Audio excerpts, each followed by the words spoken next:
सम्यक प्रकार, यम यानी जीवन को ढालने की परिभाषा संयम है। संयम भी यदि परेशानी दे, संयम भी हमें रोकना पड़े तो संयम क्या है? क्योंकि ये तो कहे संयम रतन समाल विषय चोर पौ फिरत है। और क्या कहा है?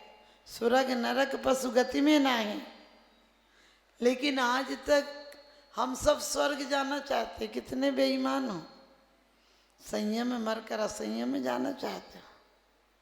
जब भी कोई कहता है हमारे पिताजी का स्वर्गवास हो गया और कार्ड पर लिखता है हमारे पाप कर्म के उदय से हमारे पिताजी का स्वर्गवास हो गया, हमने कहीं टिकट बुक कराई थी क्या? और बाप जी अजूरी गधा मजूरी से छूट गया तो तेरे पाप कर्म का उदय क्या आ गया? ध्यान रखना, संयम का अर्थ है आनंद देना, जीवन के स्रोत खोल देना। लोग कहते बेचारे साधु, हमने कहा तुम बेचारे हो, जीवन भर कमाते हो, एक हाथ से खाते हो, रोटी भी मांग कर मिलती है, पत्नी पूछती और लोगे क्या? 2 रोटी के बाद और लोगे क्या पूछती है, तब रोटी मिलती है। बेचारी महिलाएं दिन भर बनाती है, तैयारी करती हैं, तब अपने हाथ से परस कर खाना पड़ता है। ये असंयम की जिंदगी। और संयम की जिंदगी ये है आपके मकानों में हम ठहरते हैं, आपके बनाए हुए मकानों में हम ठहरते हैं। आप इतनी मेहनत करते हो तब क्या पड़गाहन करते हो तो जाते हैं, और पड़गाहन करने के बाद भी 1 घंटा आहार लेकर आए तब भी आप बोलते हो कुछ खाते ही नहीं, आप कुछ लेते ही नहीं। आपको मांग कर मिलता है, हमें मना मना कर मिलता है। क्योंकि जब तक तलब रखते थे हम तब वो मुझसे दूर थी, आज मुझे नफरत हुई तो वो आने को मजबूर है। हवस अरमान इंसा की कभी पूरे नहीं होते, अगरचे दिल से इसका मुद्दा निकले तो अच्छा है। आजकल हम लोगों ने क्योंकि अपनी शौक को सीमाओं में बांधे रखिए, अपनी हवस और अरमान को सीमाओं में बांधे रखिए, वरना ये शौक गुनाहों में बदल जाएंगे। आज जितनी क्राइम है, आपने कभी सोचा पंचेंद्र की विषय और अभिलाषाओं का दुष्परिणाम है। जितनी सजाएं हैं, किसका दुष्परिणाम है? हमारी इंद्रियां में सम्यक प्रकार से सीढ़ियां थी। इंद्रियों को रोकना मत। आप लोग इंद्रियों की तरह पहरेदार खड़े रहते हो, सुनाई ना पड़ जाए इसलिए कान में रुई डाल लो। पत्नी घर में रहती है तो इतना याद नहीं आती है, पत्नी मायके चली जाए तो ज़्यादा याद आती है। जीती जी पत्नी तो परेशान भी करती, कुछ मांगती है, झगड़ा झांसा करती है, चली जाए तो फिर सपनों में देखो क्या रंगीन पत्नी याद आती है। क्योंकि पत्नी वो गए जो पति पे तनी तनी सी रहे, और धर्म पत्नी वो गए जो पतन से बचा ले। आजकल लोग अपनी पत्नी को वाइफ कहने लगे, मिसेज कहने लगे। कभी विचार किया कितना गंदा शब्द है। जिसका अपने पति के अलावा सबसे रिश्ता है वो मिसेज है। मिस्टर कहते हो, मिस्टर समझते हो जिसकी खुद की पत्नी नहीं है, सैकड़ों से रिलेशन है, आप आराम से कहते हो हम इनके मिस्टर हैं। नहीं, कितने गंदे शब्द है। हमारे यहाँ धर्म पति नहीं कहलाता है, पत्नी धर्म पत्नी कहलाती है। श्रीमती के आपने सोचा भगवान को श्रीमान कहा है। श्रीमान कहा है कि मतलब आप दोनों लक्ष्मी के स्वामी हो, अंतरंग लक्ष्मी के स्वामी हो और बहिरंग लक्ष्मी को भी स्वामी हो। महाराज कहा है, राजा नहीं कहा है। राजा भी जहाँ नतमस्तक होते हैं उन्हें महाराज कहते हैं। विचार करके देखना, आप लोगों को कभी भूल कर भी वाइफ मत कहना, लाइफ चौपट कर दे वो वाइफ है। सारे घर में टीवी सेट हो, डिनर सेट हो, सोफा सेट हो, वीडियो सेट हो, लेकिन बीवी अपसेट हो तो सब सेट बेकार। और आजकल वो बीवी अपसेट हो गई। खाना बनाएगी तो कलह से, मंगाएगी तो कलह से, खिलाएगी तो कलह से। मेरा यही काम रहेगा, दिन भर इसी में लगी रहूँ, ये वो। अरे क्या करना, हर काम पूजा हो जाए। 1 घंटा की पूजा तुम्हें कहाँ ले जाएगी? सोच कर देखना, 1 घंटा की पूजा कहाँ ले जाएगी। ये पूजा में तो प्रकर्ष भावनाएं करने के लिए, पूज्यता के लिए आते हो यहाँ। 1 घंटा में जो पूजा 23 घंटा की थी, उसमें और उत्कर्ष आ जाए। नमो मंगल मुकुटम अहिंसा संयमो तपो देवावितम नमस्तंति जस धम्मे सयामणो में क्या अहिंसा संयम और तप। आप लोग सीधे तप में छलांग मार जाते हो, ये छोड़ दो वो छोड़ दो। अरे छूट जाए तब मतलब है, छोड़ दिया तो क्या मतलब, छोड़ने से नहीं होता है। जिसके श्रृंगारों में मेरा ये महंगा जीवन घुल जाता, अत्यंत असुचि जड़ काया से इस चेतन का कैसा नाता। एक बार समझ में आ जाए, रूह का श्रृंगार बहुत किया है, चेतन का कीजिए। और बाहर बहुत श्रृंगार किया है, अंदर भी झांक लीजिए, अंदर भी झांक लीजिए। अभी तक देह का श्रृंगार किया है, चिता पर चढ़ जाएगी। अभी तन परिवार को दे दो, धन बच्चों को दे दो, लेकिन मन तो कम से कम परमात्मा को दे दो। तन हर जन्म में मिलता है, जीवन हर जन्म में मिलता है, अपने हिसाब से धन हर जन्म में मिलता है, लेकिन मन हर जन्म में नहीं मिलता है। संयम रतन समाल विषय चोर बहु फिरत है। आजकल विचार करना, सुबह से शाम तक, पलना से मरघट तक क्या है, विषय वासनाएं, 5 इंद्रियों के चोर। 5 इंद्रियां। एक बार जीसस से किसी ने कहा, जीसस ने कहा कि तुम ऐसा क्यों करते हो, किसी को गलत क्यों देखते हो। बोले मैं तो अंधा था, आपने आंखें दी थी, अब क्या करूं। बोले तुम किसी को गाली क्यों देते हो। बोले मेरे मुंह में घाव था, तुमने ठीक किया, तो अब क्या करूं। उससे एक से कहा, इतना अनमोल जीवन पाकर तू पाप क्यों करता है। बोले मैं तो मर रहा था, तुमने जीवन दान दिया, अब क्या करूं। आप समझ गए। लोग कहते हैं मौत आ जाती है, हमने कही मौत बहुत वफादार है। जन्म जीवन दिलाती है, संसार दिलाता है, लेकिन मौत तो निर्वाण दिलाती है। मौत निर्वाण दिलाती है। एक बार मौत समीचीन पूर्वक आ जाए, क्योंकि रागी की मौत शमशान ले जाती है और संयमी की मौत निर्वाण ले जाती है। आज तक हमारी मौत रागी की तरह आई है, त्यागी की तरह नहीं आई। और जिसने भी आदिनाथ अपने पोते को नहीं सुधार सके, विचार करना, तीर्थंकर सा दादा हो, चक्रवर्ती सा पिता हो और कामदेव सा चाचा हो, उसके बाद भी नहीं सुधरे। जब सुधरे तो एक संयमी के संबोधन से सुधर गया, त्रियंच पर्याय में सुधर गया। हम जीवन में क्या सुधार रहे हैं, क्योंकि जीवन धारा में बगे तो राधा बन जाता है, और नीचे जाए तो आपके पानी की बूंद पानी की बूंद होती है। गन्ने में जाए तो चीनी बन जाती है, इमली में जाए तो खट्टी हो जाती है, नींबू में जाए तो खट्टी हो जाती है, आंवले में जाए कसायली हो जाती है, मिर्ची में जाए चिरपरी हो जाती है, गाय के मुख में जाए दूध हो जाती है, और आपके सर पर जाए तो नाली का पानी हो जाती है, सर्प के मुख में जाए जहर हो जाए। लेकिन वीतरागी प्रभु के सिर पे जाए तो गंधोदक हो जाते। आप अपने जीवन को गंधोदक बनाना। जितना भी तुमने तन पाया, मन पाया, धन पाया, कोई मतलब नहीं, ये तो सबको मिलता है। लेकिन संत समागम हरि भजन तुलसी दुर्लभ दोय, और सुत धारा और लक्ष्मी पापी के भी। क्या कह दिया, जिस बिन नंगी जिन राज सीजे, तूर लो जग कीच में, एक घड़ी मत बिसिरो करोज, आयु जम मुख बीच में। बकरे की माँ कब तक दुआ मांगेगी, सोच कर देखना। बिल्ली चूहे को 1 सेकंड को छोड़ देती तड़पता हुआ, बाद में पकड़ ही लेती है। हमें भी कुछ दिन की मोहलत मिली है, तड़पो, जिंदगी तड़प तड़प के तो पूरी हो रही। खाने का चक्कर, कमाने का चक्कर, बच्चों का चक्कर, पढ़ाने का चक्कर, शादी का चक्कर और अपनी इज्जत बनाने का चक्कर। आदमी हो गया घन चक्कर। आदमी इतने चक्करों में हो गया घन चक्कर, जबकि भगवान के चक्कर लगाकर चतुर्गति के चक्कर से बचना था, लेकिन ये भगवान के दरबार में भी सुपरमार्केट बना लिया।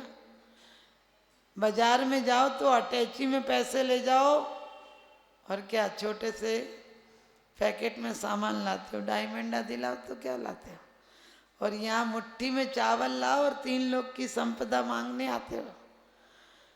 बोले मेरे न चाहे कछु और इस रत्नात्रय निधि दीजिए मुनि।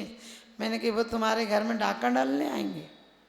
तो अपना दरवाजा तो खोल, आने तो दे उनको। आदमी बनाने के बाद परमात्मा ने, हिंदू पुराण हम लोग नहीं मानते हैं, हिंदू पुराण में कहते हैं आदमी बनाने के बाद कुछ नहीं बनाया, क्योंकि सब प्रकृति में जीते हैं, आदमी विकृति में जीता है। कुत्ता को कभी आप ये नहीं कहते हैं कि कुत्ता हो जा, कुत्ता पूरा कुत्ता है, गधा पूरा गधा है, घोड़ा पूरा घोड़ा है, लेकिन आदमी को कहते हैं आदमी हो जा, क्योंकि आदमी आधा गधा है आधा आदमी है। उठे तो परमात्मा बन जाए और गिरे तो गधा ही हो जाए। गधा किसे कहते हैं? गलत धारणा है, उसे गधा कहते हैं। आप लोग हर साल तो संयम संयम रतन संभालो, कब संभालोगे? मरने के बाद संभालोगे। ध्यान रखना, संयम का अर्थ ये नहीं है कि बिल्कुल हमने इस चटाई पे सो जाएंगे। अरे सो ही जाओगे, एक दिन तो अर्थी तक पर सो जाओगे, एक दिन तो लकड़ी पर सो जाओगे। जिब्या को बंद कर लो, कोई भी ऐसी बीमारी हो जाएगी तो खा ही नहीं पाओगे, क्योंकि आपको पता है पैसे वाले जरूरी नहीं कि खा पाते हैं, वो तो बेचारे रोटी भी सोच सोच के खाते, क्योंकि डॉक्टर ने कह दिया ये नहीं खाना, वो नहीं खाना, वो नहीं खाना, घी नहीं खाना, तेल नहीं खाना, चीनी नहीं खाना, नमक नहीं खाना, जूस नहीं पीना। फिर क्या खाना? सिर्फ तोरई का पानी पीना और उबली लौकी खाना। समझ गए? क्योंकि खाने का पुण्य अलग है और लाने का पुण्य अलग है। तुमने खाने का पुण्य नहीं कमाया, भोग और भोग अंतराय कर्म का क्षयोत्सव नहीं किया। तुम्हारी हालत ऐसी है कि एक आदमी की पत्नी बोली जाओ चीनी लेकर आओ, तो वो घर पे गाना चल रहा था टीवी पे, मेरा जीवन कोरा कागज कोरा ही रह गया, वही गाना गा रहा था। गाने जल्दी याद हो जाते, भजन याद नहीं होते। प्रवचन में सुन के जाओगे 4 बातें याद नहीं होंगी, और ऐसी वैसी बातें 20 साल बाद भी देखो क्या बढ़िया सजा धजा के सुंदर और बढ़ा चढ़ा के कर देते हो। 2 रुपए की चोरी हो, शाम तक 2 लाख की कर देते हो। पाप का प्रचार करना जानते हो, पुण्य का नहीं जानते हो। तो वहाँ भी वो गाना ही गा रहा था। काउंटर पर बहुत भीड़ थी, वो उसका नंबर आया। दुकानदार ने पूछा क्या चाहिए? बोला मेरा जीवन कोरा कागज कोरा ही रह गया।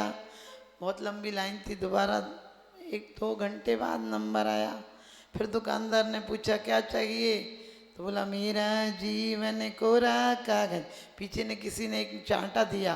बोले दुकान बंद होने का समय हो गया, बता क्या चाहिए? तो बोला चीनी चाहिए। तो दुकानदार बोला सारी चीनी खत्म हो गई, पूरा ही रह गया। आप समझ गए? आपको लग रहा है कि सारी चीनी खत्म हो गई, बोरा ही रह गया। जिसको पैसा छोड़ जाओगे वो तुम्हारे पैसे से ही तुम्हारे तन में आग लगाएगा, तुम्हारी कमाई से ही तुम्हारी तेरहवीं करवाएगा।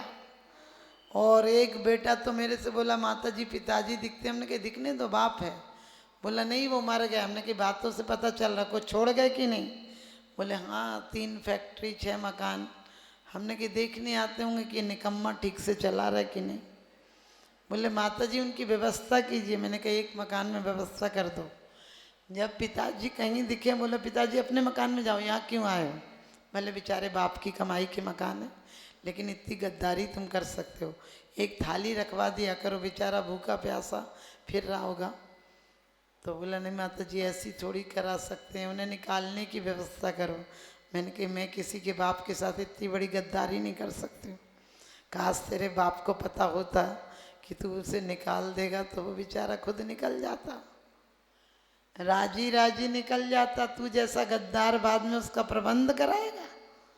कितने गद्दार लोगों का, कोई का बाप मर जाए पूछते हैं फ़ोन पर आपके पापा को कितने बजे ले जाने का प्रोग्राम है, कि उसका बाप मर गया, तुझे प्रोग्राम दिख रहा है। आजकल तो लोग चाय नाश्ता करके और जाते हैं। पहले तो जिसकी खाते थे उसकी बजाने के लिए लकड़ी कंडा कुछ ले जाते थे, आजकल तो गाड़ी में बैठ कर जाते हैं। दिल्ली वाला भवन है जहाँ पर त्यागी भवन दिल्ली में बना रखा, उसके ठीक पीछे शमशान है। मैंने मंदिर ऐसा है कि मानस स्तंभ पर चढ़ के सामायिक कर सकते हैं। बहुत ऊंचा मानस स्तंभ, बहुत सुंदर मानस स्तंभ है, छत पर टॉप पर चढ़ के। तो हम ठंडी के दिन में दिन की सामायिक करते हैं, कभी एक आध दो दिन को कभी निकले, और गर्मी के दिन में सुबह और रात की सामायिक शाम की वहीं करते हैं। माता जी लोग बोलेंगे आपको डर नहीं लगता? है बहुत बड़ा शमशान घाट भी है, डेयरी भी बहुत बड़ी है। तो हम एक ही बात बोलते हैं कि देखो हकीकत, जिनके लिए जीवन में चिता बना दिया जीवन को, वो चिता जलने तक पूरा इंतजार नहीं करते हैं। जीते जी चिंता सुलगावे, मरत चिता सुलगावे, ना कुछ लाए ना ले जाए तो भी मन भरमावे। आपने अपने बच्चों की भविष्य की चिंता की, बच्चे आपकी भविष्य की चिंता नहीं करेंगे। बच्चे अपने बच्चों की भविष्य की चिंता करेंगे और उनके बच्चे उनकी बच्चों की चिंता करेंगे, क्योंकि तू बेवकूफ़ हो गया। दुनिया ये बुद्धू बेवकूफ़ों का मेला है, ध्यान रखना। मूर्खों का मेला दुनिया है, और सच पूछो इसमें चला चली का ठेला है। यहाँ तो जिंदगी में बहुत कम लोग होते हैं समझदार होते हैं। जन्म शिव को मिलता है, लेकिन जीवन किसी किसी को मिलता है। हमारे आचार्यों ने इस जीवन को असार कहा है ताकि तुम सार पा सको, इस संसार को व्यर्थ कहा ताकि तुम परमार्थ पा सको, इसे निस्सार कहा ताकि तुमको सार ला सको। हर बंधन बेकार नहीं होते, संयम का बंधन होता है तो जीवन विकसित हो जाता है। संयम का बंधन जीवन में उल्लास लाए। अभी तो हमने जिस दिन सच बताना जो छोड़ देते उसी की याद आती है। मीठा छोड़ दो उसी दिन लगता है कुछ मीठा खा लेते, क्योंकि अभी तुमने जबरन छोड़ा है, अभी तुमने छोड़ा ये, तुम्हें वो नहीं प्राप्त हुआ। लोग कहते हैं भगवान क्या देंगे, संयम क्या देगा। हमने कही सही भोग तो संयम ही करता है। आपको पता है नव लब्धियों का भोग कौन करते हैं? संयमी को नव लब्धियों का भोग मिलता है। यहाँ संसारी जीव तो रोगियों की तरह है। क्या मिलता है इसे? जीवन में जिल्लत, मिल्लत और चिकल्लस मिलती है, जीवन में कुछ नहीं मिलता है। इसलिए आपने देखा होगा विवाह में एक बंधन होता है, उसका नेंग मिलता है। जूता छिपाओ उसका भी नेंग मिलता है, और वैसे तुम किसी के जूते छिपा लो जूते ही जूते मिलेंगे। आपको वो बंधन, कोई कंगन बनता है तो कंगन बंधन का नेंग मिलता है, गांठ बनती है तो उसका नेंग मिलता है। लेकिन ऐसे किसी के हाथ में हथकड़ी डलवा दो तुम्हारा दुश्मन हो जाएगा। क्यों? कि हमें समझना है संयम की बेल बनना है। यदि बेल किसी ऊंची चीज से बंधी होती है तो ऊपर चढ़ जाती है। हमारे जीवन में डॉक्टर छुड़ाए उसके पहले हम छुड़ाएं। कितने बेईमान लोग डॉक्टर को खून भी दे आते और पैसा भी दे आते हैं, और मंदिर में आते तो बोले खाने की का व्यवस्था नहीं। हमने कही जा की रही भावना जैसी ताने संपत्ति पाई तैसी। क्यों कहा है? अभी आप लोगों ने पढ़ा साता वेदनी के आश्रम के काम क्या है? दया, परोपकार, क्षमा आदि। आपने साता वेदी का बंद किया क्या? अरे आपके पैसे से हॉस्पिटल जाना पड़ा तो इंजेक्शन तुम्हें ही लगेगा। और इतिहास उठाकर देख लो, द्रौपदी हो, अंजना हो, सीता हो, रुक्मणी हो और रोहिणी हो, कोई भी देख लो, श्रीपाल आदि के चरित्र देखो, एक बार भूल से संयमियों की निंदा कर दी, कितनी महंगी पड़ी। और एक बार संयमियों का उपासना कर दी, चाहे वो वासुदेव हो, चाहे सेठ सुदर्शन हो, चाहे सुकमाल हो, सुकोसल हो, द्रौपदी हो, जब रूपवती की पर्याय में थी तो अवहेलना कर दी। गदी सुकरी कुकरी नरक में जाकर कितनी योनियों में, आज सुगंध दशमी की कथा भी ऐसी ही मिलती जुलती है। भूल से मुनियों की अवहेलना, गलत आहार दे दिया, उसका इतना दुष्परिणाम हुआ। और जब व्रत किया सुगंध दशमी, आप सबको पता, ऐसी ही द्रौपदी की कथा है। हम लोग हंसी हंसी में, मजाक मजाक में कर्म बांध लेते हैं, रो रो कर भी नहीं छूटेंगे। और फिर बोलते हैं संयम रतन संभाल। क्या रतन संभाल रहे हैं हम लोग? किसी अपना बच्चा बीमार हो जाए तो विदेश ले जाना पड़े तो ले जाते हैं, और संयमियों को कभी भी हम दिक्कत में देख लें तो बोलते हैं अपन क्या कर सकते हैं, अपन क्या नहीं कर सकते। हमारा संकल्प है, विद्यामती माता जी की कूल्हे की हड्डी टूट गई शिखर जी में, तो लोग कहने लगे इनको घर भेज दो। वो 13 साल की उम्र में विधवा हो गई, 55 साल से यहाँ हैं, और लोग हड्डी टूट गई तो कह रहे घर भेज दो। दयामती जी को घर गर्मी बढ़ गई, बोले घर भेज दो। हमने कि क्यों घर भेज दो? यदि शादी हो जाती है तो जिम्मेदारी लड़की की ससुराल वाले निभाते हैं। अब इतना बड़ा समाज है, हम जिम्मेदारी नहीं ले सकते हैं। अभी एक शक्तिमती माता जी की बहुत ज़्यादा तबीयत खराब हो गई।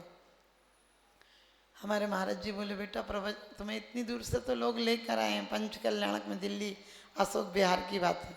हमने कि महाराज जी हम पंचकल्याणक में नहीं जाएंगे। महाराज जी बोले बेटा एक आध दिन तो टाइम निकालो। हमने कहा महाराज जी इनकी ये वापस ठीक हो जाएं, इससे बड़ा और पंचकल्याणक नहीं होता है, क्योंकि ये साक्षात परमात्मा बनेंगे।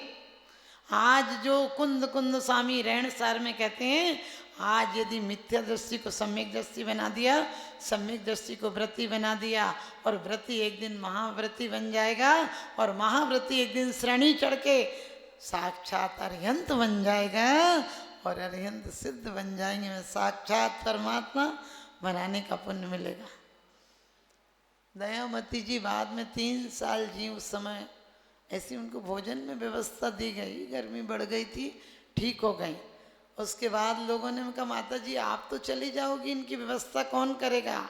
मैंने कहा इनकी नहीं, हमेशा व्यवस्था ऐसी करके जाऊंगी कि दोबारा किसी को जरूरत नहीं पड़ेगी। मुझे आज भी टीस है, जय भद्र सागर जी, आर्य नंदी जी के शिष्य, आपने नाम सुना हो, बहुत बड़े त्यागी थे, बहुत बड़े त्यागी। 1-1 महीना के आर्य नंदी जी उपवास करते थे 16 कारण के। और सच बता दूं, मुझे इस बात का दुख है कि जय भद्र जी शिखर जी आए और कहने लगे माता जी, रतनलाल जी पंडित जी ने बुलाया, माता जी हैं आप जाइए। चौपड़ा कुंड के गिरने के ऑर्डर आ गए थे, तो हमें पता था कि हरियाणा वाले मुख्यमंत्री के दोस्त हैं, वो बचा सकते हैं झारखंड के, तो हमने उसको उस टाइम रुकवा भी दिया था, नहीं तो टूट जाता उसी टाइम। लेकिन आप ध्यान रखना कि जब उनको बात आई तो हम तो चले आए थे, 3 उपवास के बाद उनको आहार नहीं मिला और उनकी समाधि हो गई। उन्हें गिर गए तो फिर होश में नहीं आए। लेकिन मुझे खुशी इस बात की, कोई कन्नड़ के साधु थे, उस दिन पहले से 6 साधुओं का पहले चौका कहीं नहीं चलता था। आज से 31 साल पहले शिखर जी में 10:30 बजे के बाद कहीं पानी नहीं मिलता था। और वो महाराज जी कर्नाटक के थे, बहुत अच्छे, उनके पास परिग्रह नाम पर कुछ था ही नहीं। लेकिन किसी ने कहा माता जी उनको चक्कर आ गया, 13 पंथी के सामने त्यागी भवन में जा रहे थे। हमने शांति धारा चल रही थी, हमने छोड़कर नीचे गए। हमने कहा क्योंकि महाराज और लोगों का तो आहार होना ही था, हम नीचे गए और महाराज जी से सीधे बोले महाराज जी शुद्धि का पानी। महाराज जी को पता था यहाँ तो कोई व्यवस्था नहीं। हमने तुरंत बोला महाराज जी पड़गाने के लिए वहीं खड़ा किया, क्योंकि जब तकलीफ हो, अप्रैल का महीना 27 अप्रैल, 2 उपवास के बाद तीसरा दिन था, उन्हें आहार नहीं मिला पहाड़ पर। पहाड़ पर से उतरे थे, एक दिन 14 हो गई, पहले दिन आहार नहीं मिला, तीसरे दिन की बात है तो तबीयत स्वाभाविक है बिगड़ना। और महाराज जी आहार करके निकले, उन्होंने एक ही बात कही कि माता जी इस व्यवस्था को स्थायी कर जाना, तुम्हें करोड़ों तीर्थों का पुण्य लगेगा। और आज मुझे खुशी इस बात की है कि अब कोई साधु जो चल नहीं पाते हैं, चंद्र सागर जी हो, संभव सागर जी हो, एक रतन सूर्य जी थे, ये सब महाराज जी जिन जिन साधुओं को नहीं चल पाते हैं उनके लिए 8 बजे व्हील चेयर लेने जाती है और उन साधुओं का आहार वहाँ पर निर्विघ्न पूरा होता है। और ऐसी व्यवस्था बनाई जिन साधुओं की कोई व्यवस्था नहीं होती है। देखिए अब कोई जाके कहेगा इतना इतनी व्यवस्था कर दो, नहीं, कुछ सिस्टम बना रखा है कि इतने लोग जाएंगे, एक बिहार में पैदल चलने वाला, 2 आहार वाले और एक ड्राइवर और एक नौकर, इस टाइप से 5 लोगों की व्यवस्था है। लेकिन साधु लेडीज साधु हैं तो उन्हें 300 किलोमीटर तक बिहार कराते हैं, उधर भागलपुर तक, इधर बनारस तक। आप लोग 1-2 दिन में देखिएगा साधु लोग महावीर जी में आई, विशुद्धमती जी आदि, चाहे कोई व्यवस्था हो, क्योंकि अपन ने वसुदेव का, नंदी सेन का, इन सब के आपने आगम पढ़ा होगा तो आपको पता है इन्हें तीर्थंकर प्रकृति का बंद हो जाता यदि ये निदान नहीं करते मात्र साधुओं की भैयावर्ती से, साधुओं की चर्या पलवाने से। वो तो निदान कर लिया, थोड़ी सी गलती हो गई तो दयामती जी उसके बाद 3 साल जी, हमने उनकी ऐसी व्यवस्था बना दी। कुछ लोग हमने कहने लगे माता जी यहाँ दे दो, हमने कहा देंगे नहीं, डायरेक्ट व्यवस्था रहेगी, लोग इन्हें लाकर जूस रोज आहार में देंगे। और अब भी खुशी इस बात की है, शिखर जी हो, सोनागिर जी हो, महावीर जी हो, दिल्ली हो, और उसके बाद भी कहीं कोई साधु विहार करे। अभी विशुद्धमती जी के साथ कुछ ऐसा हो गया, कुछ बैठने उठने की व्यवस्था, तो उनके अध्यक्ष ने, संघपति थे, बोले माता जी के पास हम नहीं जाएंगे व्यवस्थाओं के लिए। दीदी आई और कहने लगी माता जी विहार की व्यवस्था। हमने कहा दीदी सब व्यवस्था, आप बोली कितना क्या भेजना है। अभी वैराग्य नंद जी आए, थोड़ी सी व्यवस्था में क्षेत्रों का नाम नहीं लूँगी क्या व्यवस्था थी, महाराज जी आहार करके तो चले गए, बाद में उन्होंने खबर भेजी अभिषेक के टाइम में कि माता जी से कहो बहुत सर्दी है, दिसंबर का महीना है, तो उनके यहाँ एक कमरा मिल जाएगा क्या।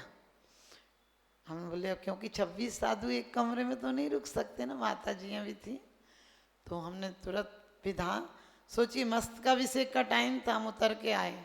हम बोले दीदी आप लोग देख लीजिए। ट्रस्टी लोग कहने लगे माता जी फुल है, कहाँ से ठहराएंगे। हमने कहा श्रावक कहीं भी ठहर सकता है, आप लोग बिल्कुल व्यवधान नहीं करेंगे। सबसे अच्छी मंजिल जो बीच वाली है, फर्स्ट फ्लोर, हमने कहा महाराज जी पूरे 9 कमरे आप लोगों के लिए। महाराज जी कहने लगे माता जी आपका कमरा आपने हमें दे दिया, उसमें व्यवस्था ऐसी थी कि बाहर से भी फॉर्म लगा था तो सर्दी नहीं लगती थी कमरे के बाहर भी। हमने कहा महाराज जी आप रुक जाएंगे, इससे ज़्यादा कोई बात नहीं है। और जब जाने लगे तो हमने दीदी लोगों से यही कहा, दीदी आप लोग विहार कर रहे हैं, आपको जितना लगे, जितने दिन की व्यवस्था हो, आप यहाँ से आराम से ले जाइए, दिल बड़ा करो ऊपर वाला दरिया खोल देगा तुम्हारे लिए। दिल छोटा रखोगे तो छोटा ही मिलेगा। जाकी रगी भावना जैसी, ताने संपत्ति पाई तैसी, और आज ऊपर वाले की महर है। महाराज जी 3 दिन रुके, 26 साधुओं की व्यवस्था। कुछ लोग कहने लगे माता जी जिनकी बुकिंग है अपने ट्रस्टियों की, मैंने कि मेरे से बात करेंगे, कोई ट्रस्टियों की कोई बुकिंग हो सबको दूसरी जगह ठहरा दिया जाएगा। लेकिन ध्यान रखना उस दिन कभी कभी ऐसा भी होता है, क्योंकि अब कमरों में तो सब 4-4, 5-5 माता जी रुक गई तो कहाँ से इतने कमरे होंगे। उस दिन हम जाकर जमीन पर चटाई बिछाकर स्टोर में सोए, क्योंकि आपके घर भी कोई आता है तो आप क्या करते हो, अपने आप कहीं भी आप रुक जाते हो। मुझे खुशी इस बात की है कि आज उन महाराज जी की वाणी पूरी हुई, लेकिन जय भद्र सागर जी के समय मेरा विहार हो गया था और उनका आहार नहीं मिलने के कारण ठीक से क्या 3 दिन आहार नहीं मिला, उसके बाद उन्हें चक्कर आ गए और उसी में समाधि हो गई। हमें सोचना चाहिए, अगर हम उठ नहीं सकते तो उठ जाएं जमाने से, बचेंगे पूर्व लोगों पर बुरा धब्बा लगाने से। अगर अब भी नहीं चेते तो मिट जाएंगे दुनिया से। हमारी दास्ता भी ना होगी दास्तानों में, हमारी दास्ता भी ना होगी दास्तानों में। हमें चाहिए, हम तो चाहते हैं ये धर्मशालाओं का क्या होगा, इन मंदिरों का क्या होगा। हमारे त्यागी वृत्ति जब तक रहेंगे तब तक समझ गए ये भूमि बची रहेगी। जिस दिन भूल से भी त्यागियों का अपमान हो जाएगा, संयमियों की अवहेलना हो जाएगी, उस दिन ये धरती भी प्रलय आ जाएगी। मुझे खुशी इस बात की है, अभी विशुद्ध सागर जी महाराज जी भी एक बार 14 महाराज जी का आहार हुआ, अभी 7 साधु का आहार हुआ, और वसुनंदी जी 16 साधु थे। जितने भी साधु, महावीर जी भी जाएं, आपको पता है अष्टांगों में 150 त्यागी आहार करते हैं। अभी भी इस समय शिखर जी में कम से कम 125-150 त्यागी रोज आहार कर रहे हैं। ये आदिनाथ भगवान की कृपा है। और सच्चाई बता दूं, आज की तारीख में सिर्फ यही कोशिश है कि आप लोग तो, तुम जरा झांक के तो देखो, सैकड़ों गम के मारे मिलेंगे। अभी गुरुवाणी माता जी हैं, बहुत अच्छी माता जी। लोग कहते हैं अच्छे साधुओं को नहीं, आज भी कह रहे। वो हमारे दिल्ली आश्रम पर चतुर्मास किया, और बाद में एक माता जी की समाधि भी 85 साल की थी उनकी हुई। इतनी अच्छी माता जी, और लोग उनसे पूछते थे कब जाओगी, कहाँ जाओगी। हमारा रोहतक चतुर्मास बहुत आप सोच नहीं सकते कैसा चतुर्मास था। हम तक आने के लिए आदमी बिना खाए नहीं आ सकता था। काउंटर पर कम से कम 20 कर्मचारी लगे थे। बहुत सुंदर पूरा मानसरोवर आदि बना था, कैलाश पर्वत बना था, जहाँ गुफाओं में से जाओ तो इफेक्ट थे, पहाड़ों से जाओ तो जानवर उन लोगों ने पाल रखे थे। लेकिन उस समय मेरा इतना बड़ा चतुर्मास था, सोच सकते हैं। लेकिन उनके बिचारी की खबर आई दीदी के पास कि माता जी से कहो कहीं चतुर्मास नहीं हो रहा। हम किसी कमेटियों से नहीं पूछते हैं, हम तो सिर्फ आदेश देते हैं कि 1 घंटे में उन्हें नारियल चढ़ा के आओ। शाम को विहार करें तो शाम को कराओ, वरना सुबह कराओ। लोग हमसे, संघ के लोग बोलेंगे माता जी पूछ लो अध्यक्ष भैया से। हमने कहा अध्यक्ष भैया क्या करेंगे, उन्हें सिर्फ साधुओं की सेवा के लिए बनाया है। आपको भी समझदारों के लिए सारा काफ़ी है। कभी साधु आ जाएं, धर्मशालाओं को धर्मशाला रहने देना, अपने भोजनशाला को किचन मत बनाना जहाँ किचकिच होती रहती है। भोजनशाला बनाना, क्योंकि कहते हैं आज मुझे खुशी है दयामती हो, विद्यामती जी हो, निर्मोही माता जी हो, शक्तिभूषण माता जी हो, इनकी सबकी समाधि इतनी अच्छी हुई है। हम समाधि के टाइम में अपने दीदी लोगों से कांटेक्ट है, उनको भेज देते हैं, दीदी आप कैसे भी करके उनकी व्यवस्था अच्छी बनाओ। और खुशी इस बात की है कि उनकी समाधियाँ अच्छी होंगी तो अपनी भी समाधि जरूर अच्छी होगी। मिलेगर साधु की संगत, तालियां बहुत अच्छी बजाते तुम लोग। मिलेगर साधु का दर्शन, हमने बोला ना, मिलेगर साधु का दर्शन हमारा भाग्य है यारो, गुरुवर के दर्शन मिले सौभाग्य यारो। अहो भाग्य हमारा हो जब गुरु घर पधारे हो, गुरुवर याद कर लें तो महा सौभाग्य यारो। अगर इतना भी हो फिर भी हम उन्हें कुछ भी ना दे पाए तो समझना महा दुर्भाग्य यारो।